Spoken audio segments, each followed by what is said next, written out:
Hello दोस्तों, welcome to my channel live study का YouTube channel पे आप सभी दोस्तों का एक बार फिर से स्वागत है। दोस्तों, यह खंड शिक्षा अधिकारी का परीक्षा 16 अगस्त को निर्धारित कर दिया गया है और आज हम लोग एक लास्ट रिवीजन लेकर आए हैं। करंट अफेयर का प्रश्न पहले अपलोड हो चुका है। आज का हमारा प्रश्न रहेगा केवल इतिहास का प्रश्न और भी मोस्ट इम्पोर्टेंट प्रश्न। तो इस परीक्षा को देने से पहले इस बार इस वीडियो को पूरा का पूरा अवश्य देखें, इससे आपको मोस्ट इंपॉर्टेंट प्रश्न मिल जाएंगे जो आने की संभावना है। चलिए प्रश्न को डिस्कस करते हैं और प्रश्न का अंश देखते हैं। प्रश्न पहला आपके सामने है, इनमें से कौन सा सही सुमेलित नहीं है। तो सही सुमेलित निकालना है इसमें से, जो एक ऑप्शन गलत है। तो कुषाण जो काल चल रहा था उसमें कौन सा स्वर्ण का प्रयोग हुआ था या ताम्र का, दोनों में से किसका प्रयोग हुआ था। तो कुषाण काल में दोनों का प्रयोग किया गया था। ठीक है, नेक्स्ट है गुप्त का क्या प्रयोग किया था। तो गुप्त काल में स्वर्ण और रजत दोनों किया था, ये भी सही है। सातवाहन में क्या स्वर्ण का उपयोग किया जा रहा था। तो नहीं, यह गलत है। सातवाहन में चांदी और तांबा और सीसा और प्रोटीन के सिक्कों का प्रयोग किया जाता था। तो ऑप्शन नंबर सी गलत होता है, यानी कि यह सही होता है और पूछा है प्रश्न में सुमेलित नहीं है। तो नेक्स्ट प्रश्न लेते हैं। सभी दोस्तों से अनुरोध है, निवेदन है कि सभी दोस्त हमारे जो भी नए हैं उनसे रिक्वेस्ट है कि चैनल को हमारे सब्सक्राइब कर ले और बेल वाला घंटी अवश्य दबा ले। नेक्स्ट प्रश्न मोस्ट इंपोर्टेंट प्रश्न है, एक सूची को दूसरे सूची से मिलाना है और एक काल दिया गया है कि किस सन में कौन आया था और इनका नाम दिया है। तो हाँ ठीक है। तो पहला दिया हाकिंस। तो हाकिंस कब आया था। हाकिंस का नाम है विलियम हाकिंस, पूरा नाम है। और ये आया कब था, इसमें मिलाना है। तो सर विलियम हॉकिंस 1608 में आया था और 1611 तक रहा था। तो ऑप्शन नंबर 2 में जाता है। नेक्स्ट है टॉमस रो। तो सर टॉमस रो इनका पूरा नाम है। ये 1615 में आए थे। ठीक है, ये जाता है ऑप्शन नंबर 1 में। अब मनुची कौन था। तो मनुची ये आए थे 1653 में। तो ऑप्शन नंबर जाता है, ठीक है, डी में। इससे ऑप्शन मिल के चारों हम लगाते हैं तो बी नंबर हमारा सही होता है, ऑप्शन नंबर बी। ठीक है, अब हम एक थोड़ा सा फैक्ट जान लेते हैं कि विलियम हॉकिंस किसके दरबार में आया था। तो विलियम हॉकिंस 1608 में जहांगीर के दरबार में ब्रिटिश राजा जेम्स प्रथम के राजदूत के रूप में आया था। ठीक है, और सर टॉमस किसके काल में आया था। तो ये भी जहांगीर के दरबार में और आने वाला दूसरे अंग्रेज था। ठीक है, चलिए नेक्स्ट लेते हैं। वीडियो लंबा हो जाएगा इसलिए बहुत शॉर्ट और बहुत जल्दी करते हैं। तो चलिए नेक्स्ट है, बुद्ध द्वारा रूपांतरित निम्न में से व्यक्ति कौन सा अंतिम था। तो इस प्रश्न का राइट आंसर हो जाएगा डी सुबुद्ध। और उसका प्रिय शक्त बुद्ध भगवान का प्रिय शिष्य कौन थे। तो आनंद थे। ठीक है, प्रिय शिष्य आनंद थे। बुद्ध भगवान का जन्म कहाँ हुआ था। तो 563 में कुलुम्बिनी और नेपाल में हुआ था और उनके मृत्यु 483 में कुशीनगर में हुआ था। कहाँ, कुशीनगर में हुआ था। नेक्स्ट प्रश्न लेते हैं वीडियो का। समुद्रगुप्त के प्रयाग प्रशस्ति वाले स्तंभ पर निम्नलिखित में से किसका लेख मिलता है। तो इस प्रश्न का राइट आंसर बताइए। 5 नंबर का राइट आंसर होता है जहांगीर का मिलता है। जहांगीर ऑप्शन नंबर ए सही होता है। नेक्स्ट प्रश्न लेते हैं, निम्नलिखित में से कौन सा राजा मोहम्मद गोरी द्वारा चंदावर के युद्ध में पराजित हुआ था। तो जयचंद हुआ था, ऑप्शन नंबर बी जयचंद। माना जाता है कि जयचंद ने ही मोहम्मद गोरी को पृथ्वीराज चौहान के विरुद्ध में युद्ध करने के लिए बुलाया था, आमंत्रित किया था। नेक्स्ट प्रश्न लेते हैं, और ये प्रश्न कब हुआ था। इस प्रश्न का राइट आंसर होता है बी। लेकिन अगर पूछा जाए चंदावर का युद्ध कब हुआ था, तो चंदावर का युद्ध कब हुआ था 1100 चंदावर का युद्ध हुआ था 1194 में। 1194 में हुआ था। नेक्स्ट लेते हैं प्रश्न। नेक्स्ट है, निम्नलिखित में से किस परिवार ने सर्वप्रथम अकबर के साथ वैवाहिक संबंध स्थापित किया था। तो कछवाहा ने, ऑप्शन नंबर क्या सही होता है, सी। नेक्स्ट प्रश्न लेते हैं, निम्नलिखित शासकों में से किसके लिए एका ब्राह्मण प्रयुक्त हुआ था। तो इस प्रश्न का राइट आंसर हो जाएगा 8 नंबर प्रश्न का राइट आंसर हो जाएगा सी, गौतमी पुत्र सातकर्ती। नेक्स्ट है, निम्नलिखित में से किसने महाभारत को फारसी में अनुवाद किया था। महाभारत को फारसी में अनुवाद करने वाले व्यक्ति का क्या नाम है। तो इस प्रश्न का राइट आंसर हो जाएगा ए अब्दुल कादिर बदायूनी, यानी ऑप्शन नंबर सही होता है ए। नेक्स्ट प्रश्न है, निम्नलिखित में से किसका शिखर द्रविड़ शैली में बना हुआ है? शिखर द्रविड़ शैली में बना हुआ है तो ग्वालियर का तेली मंदिर शिखर द्रविड़ शैली में बना है। इस पर इसका राइट आंसर हो जाएगा बी। नेक्स्ट है श्रृंगवेद है। श्रृंगवेद क्या है? तो स्त्रोतों का संकलन है। ऑप्शन नंबर ए सही होता है। नेक्स्ट है निम्नलिखित में से किसका मकबरा भारत से बाहर है? किसका मकबरा भारत से बाहर है? तो 12 नंबर पर इसका राइट आंसर हो जाएगा जहांगीर का मकबरा भारत से बाहर है। और इसके साथ साथ ठीक हुमायूं का मकबरा कहाँ है? तो हुमायूं का मकबरा कहाँ है? हुमायूं का मकबरा दोहरी गुंबद वाला है। यह भारत का पहला मकबरा है। ठीक है। और अगर पूछा जाए औरंगजेब का मकबरा कहाँ है? ठीक है, तो औरंगजेब का मकबरा औरंगाबाद में है। और जहांदार का शाह का कहाँ है? तो इसका मकबरा खुसरो बाग में है, यानी इलाहाबाद में खुसरो बाग है। नेक्स्ट लेते हैं सूची 1 को सूची 2 से मिलाना। नाना साहेब कहाँ जब क्रांतिकारी हैं ये लोग और कहाँ अपना योगदान दिए थे? ठीक है, तो नाना साहब कानपुर के क्रांति में सहयोग किए थे। ठीक है, तो इसको प्रश्न का राइट आंसर होता है ए जाता है 2 नंबर में। ठीक है, अब जो है नवाब हामिद अली कहाँ किए थे? तो नवाब हामिद आलम दिल्ली में किए थे। कहाँ किए थे? दिल्ली में। ऑप्शन नंबर जाता है 1 2। ठीक, तो सी और डी दोनों में से मिलकर होता है, यहाँ तक तो सही होता है। अब देखते हैं मौलवी अहमद उल्लाह कहाँ किए थे? तो मौलवी अहमद उल्लाह लखनऊ में किए थे, यानी कि ऑप्शन नंबर क्या सही होता है? डी सही होता है, सी सही होता है। ऑप्शन नंबर सी सही होता है।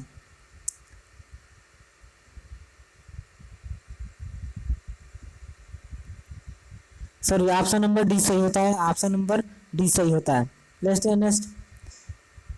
1857 के विद्रोह के दौरान बहादुर शाह ने किसे शाह ए आलम बहादुर का खिताब दिया था? तो इस प्रश्न का राइट आंसर हो जाएगा बख्त खान को। ऑप्शन नंबर सी हो जाएगा सही, सी। ऑप्शन नंबर सी। जो ज़्यादा बेसिक फैक्ट न बता रहे हैं दोस्तों, केवल प्रश्न देख रहे हैं कि क्या आंसर बन सकता है। वीडियो बहुत ज़्यादा लंबा हो जाएगा, तो सभी दोस्तों से अनुरोध है कि चैनल को जरूर सब्सक्राइब कर लें। नेक्स्ट प्रश्न है, ठीक है, यह गोल सम्मेलन के संबंधित प्रश्न है। प्रश्न कथन दिया है जवाहरलाल नेहरू ने दूसरे गोलमेज सम्मेलन 1932 में भारतीय राष्ट्रीय कांग्रेस का प्रतिनिधित्व किया था। तो ये गलत हुआ था, उन्होंने नहीं किया था। ठीक है, और ये सही होता है। कारण इसका सही होता है, किस कारण से? गांधी इरविन समझौता 1931 में भारतीय, ठीक है, राष्ट्रीय कांग्रेस का दूसरे गोलमेज सम्मेलन में 1932 भाग लेने के अंतर्हित था। तो इस प्रश्न का राइट आंसर हो जाएगा डी। ऑप्शन नंबर डी सही होता है। नेक्स्ट है असम में सर्वप्रथम चाय की कंपनी कब स्थापित की गई? 1839 में की गई थी। ऑप्शन नंबर सी सही होता है। नेक्स्ट है निम्नलिखित में से कौन सी इल्तुतमिश के राज्यकाल की सल्तनत की राजधानी थी?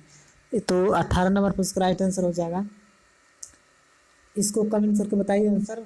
आप लोग UPPCS यानी कि उत्तर प्रदेश लोक सेवा आयोग का ये प्रश्न पूछने वाला है। ठीक है, खंड शिक्षा अधिकारी तो यूपी लोक सेवा आयोग करवाएगा। इस टाइप का प्रश्न तो पूछता ही है, PCS लोग पूछता है। ठीक है, 18 नंबर पर इसका राइट आंसर हो जाएगा दिल्ली था। क्या था? दिल्ली।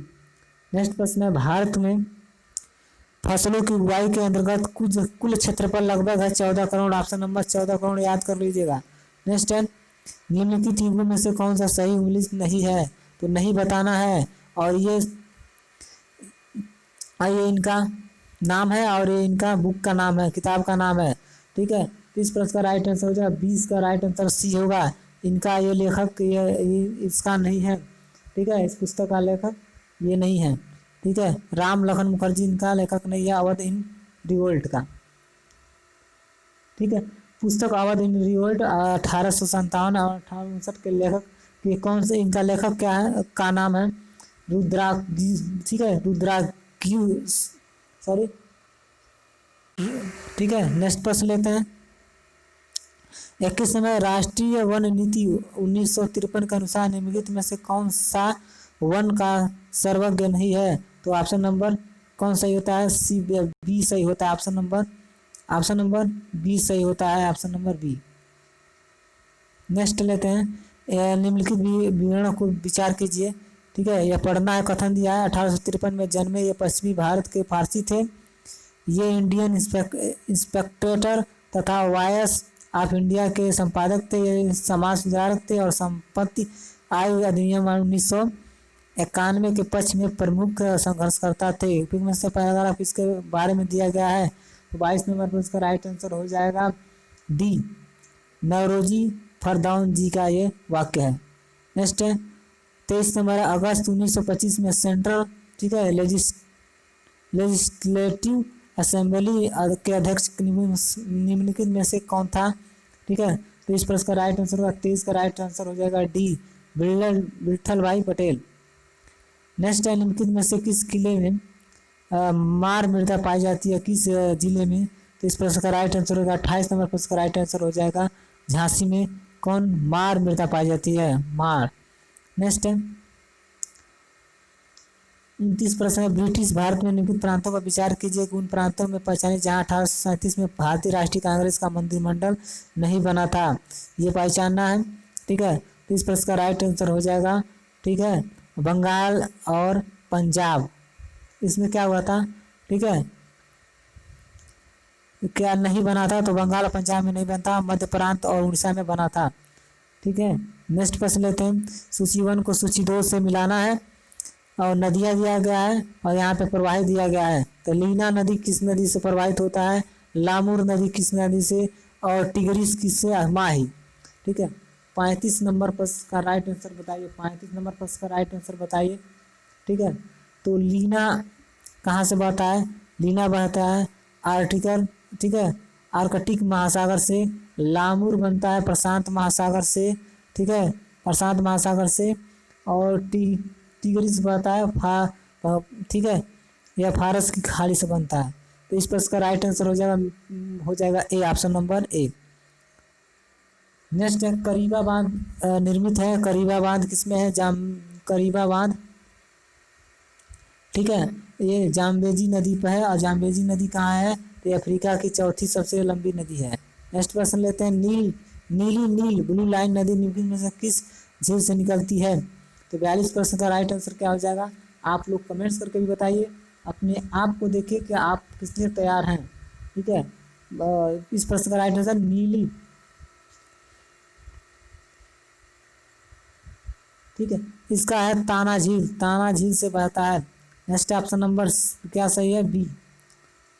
नेक्स्ट है, जनसंख्या वृद्धि के स्वरूप को एक दीर्घ कालावधि में घटित क्रमिक परिवर्तन को कहते हैं।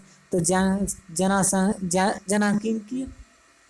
संगणक कहते हैं। ऑप्शन नंबर ए सही होता है। नेक्स्ट लेते हैं, यूपी 2011 की जनगणना की भारत की जनगणना का अनुसार साक्षरता दर कितना था यूपी के? इस पर इसका राइट आंसर हो जाएगा सी, ऑप्शन नंबर सी। नेक्स्ट है, 2011 की भारत की जनगणना के लिए निम्नलिखित में से कौन सा आदर्श वाक्य का प्रयोग किया गया था? ये मोस्ट इंपोर्टेंट प्रश्न है। 45 और इस प्रश्न का राइट आंसर होगा, ठीक, आवर विनेंस our future, option number D, इसका उपयोग किया गया था। नेक्स्ट है, जनगणना 2011 के अनुसार निम्नलिखित में से किसकी जनसंख्या सबसे घनत्व सबसे कम था? किस प्रदेश का? ठीक है, तो किस प्रदेश का सबसे जनसंख्या घनत्व सबसे कम था? तो इस पर इसका राइट आंसर हो जाएगा ए, ठीक है, ए यानी उत्तर प्रदेश का सबसे,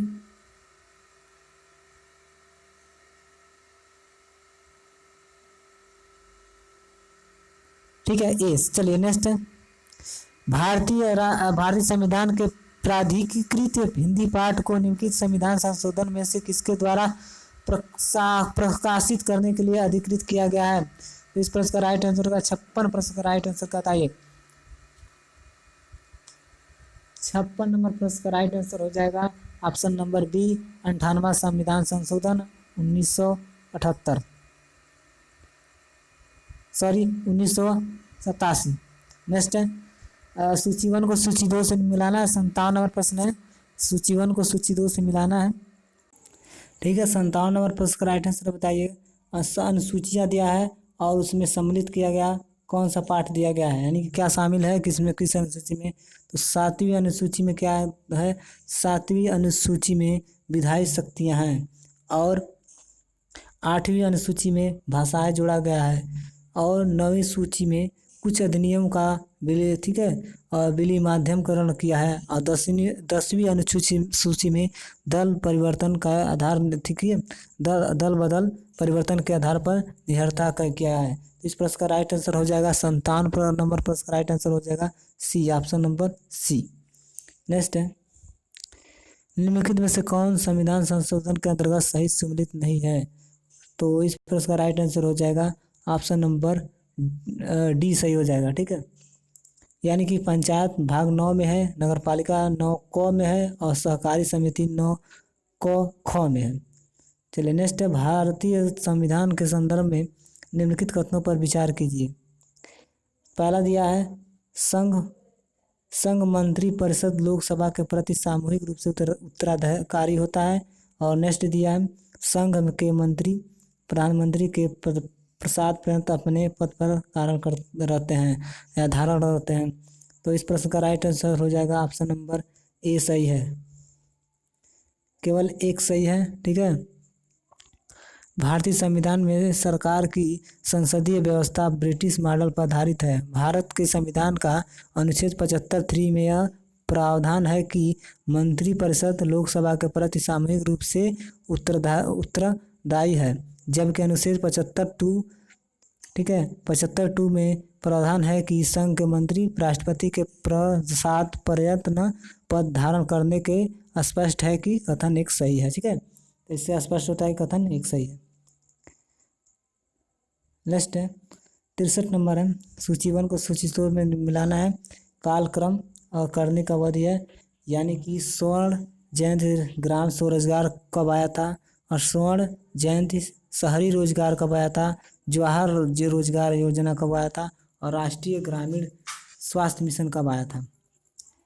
तो इस प्रश्न का राइट आंसर हो जाएगा 63 नंबर प्रश्न का राइट आंसर हो जाएगा। आप लोग बताइए, कमेंट्स करके जरूर बताइएगा 63 नंबर प्रश्न का राइट आंसर हो जाएगा, ठीक है, option number C, option number C सही होता है, ठीक है।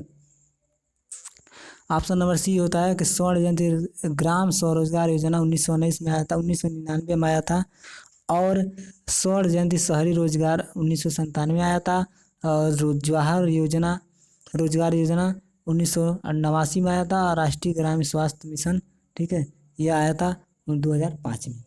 नेक्स्ट प्रश्न है, नाबार्ड के संबंध में निम्नलिखित कथनों पर विचार कीजिए, ठीक है। नाबार्ड, तो प्रश्न एक ऑप्शन है, नाबार्ड संसद के अधिनियम द्वारा वर्ष 1982 में स्थापित हुआ था, ठीक। और दूसरा दिया है, यह केवल कृषि के लिए खास की सुविधा प्रदान करता है। तो 65 नंबर प्रश्न का राइट आंसर हो जाएगा, ठीक है, ए सही हो जाएगा, ऑप्शन नंबर ए केवल 1 सही है। नाबार्ड संसद के अधिनियम द्वारा 1982 में स्थापित हुआ था, ठीक। नेक्स्ट प्रश्न लेते हैं, ऑप्शन नंबर ए सही होता है।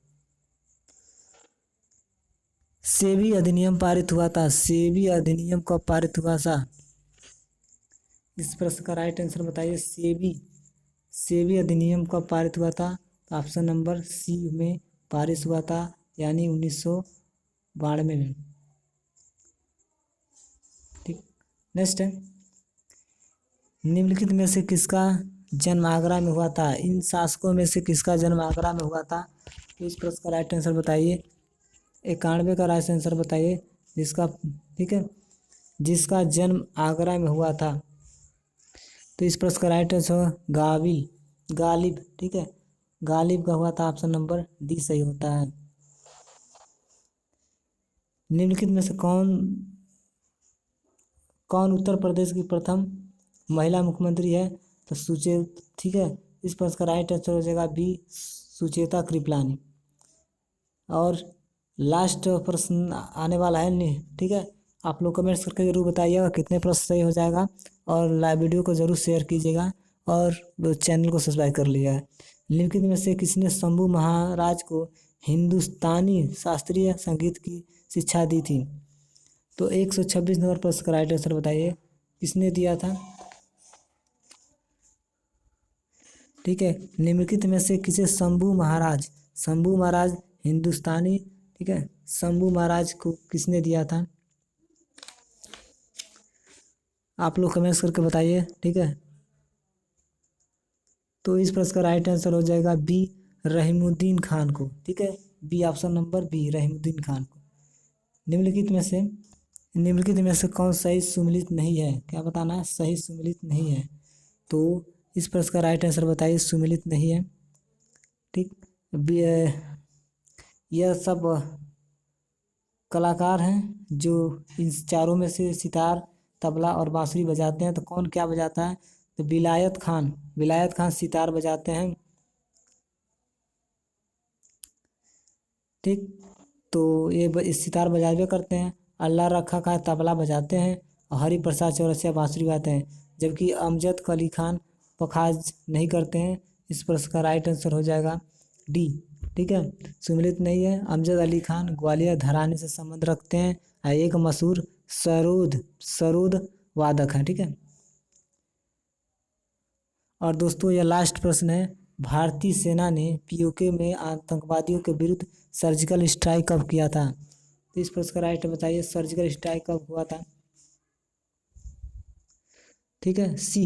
तो 29 सितंबर 2016 को हुआ था, ऑप्शन नंबर सी, 29 सितंबर को किया था। वीडियो कैसा लगा, प्रश्न कैसा लगा, ठीक है, आप सभी लोग कमेंट करके बताइए और चैनल को सब्सक्राइब कर लीजिए। आप सभी को वीडियो देखने के लिए धन्यवाद। आप लोग को खंड शिक्षा अधिकारी परीक्षा में आप लोग अच्छे से अच्छे प्रश्न करें और सभी लोग पास हो, यह मेरी कामना है। धन्यवाद। वीडियो देखने के लिए आप सभी को तहे दिल से धन्यवाद।